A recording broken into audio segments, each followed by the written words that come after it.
I warmly greet you in the name of the Lord Jesus Christ.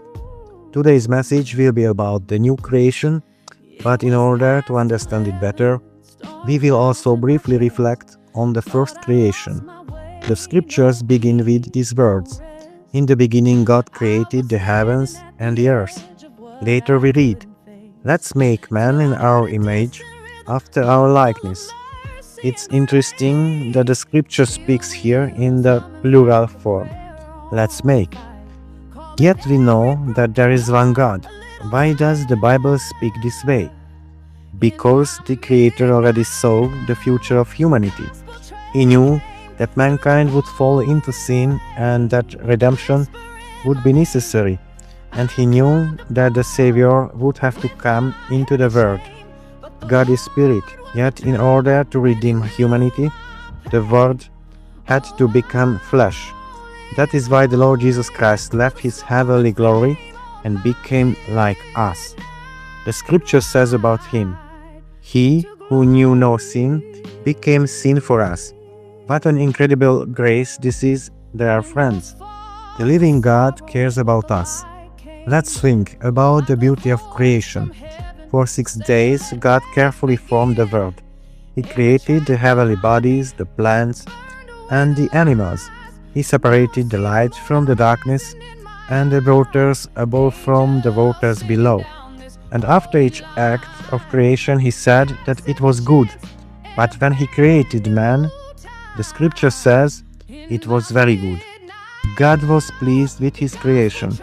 Imagine a craftsman who builds a beautiful house and then the house burns down, or a potter who carefully shapes a clay vessel and then it breaks.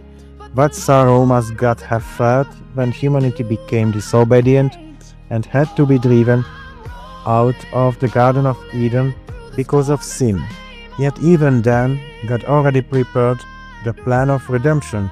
Already there he gave the promise that a Savior would come. That is why Jesus Christ came into the world. He left heaven for you and for me. He died on the cross, rose again, and returned to the Father. Let's thank him for this.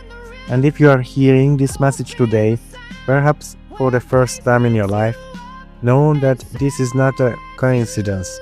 The Bible says, "There is none who understands, none who seeks after God." And yet you are here, listening to this message. This is the grace of God. He's calling you today, because from the world we lost through sin, there is a way back. God has promised, "I will create a new heaven and a new earth, where there will be no more death, no sorrow and no pain, for the former things have passed away." Would you like to be part of that world? The scripture says, "If anyone is in Christ, he is a new creation." When a person is born again by the Spirit, he becomes a completely new person.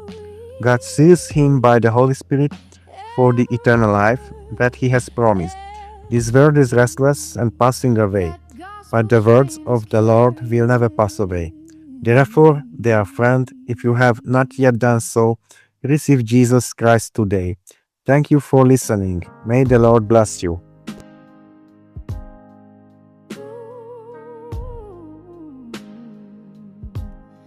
It was past 11, storm clouds in my chest. Thought I'd lost my way, no peace, no rest.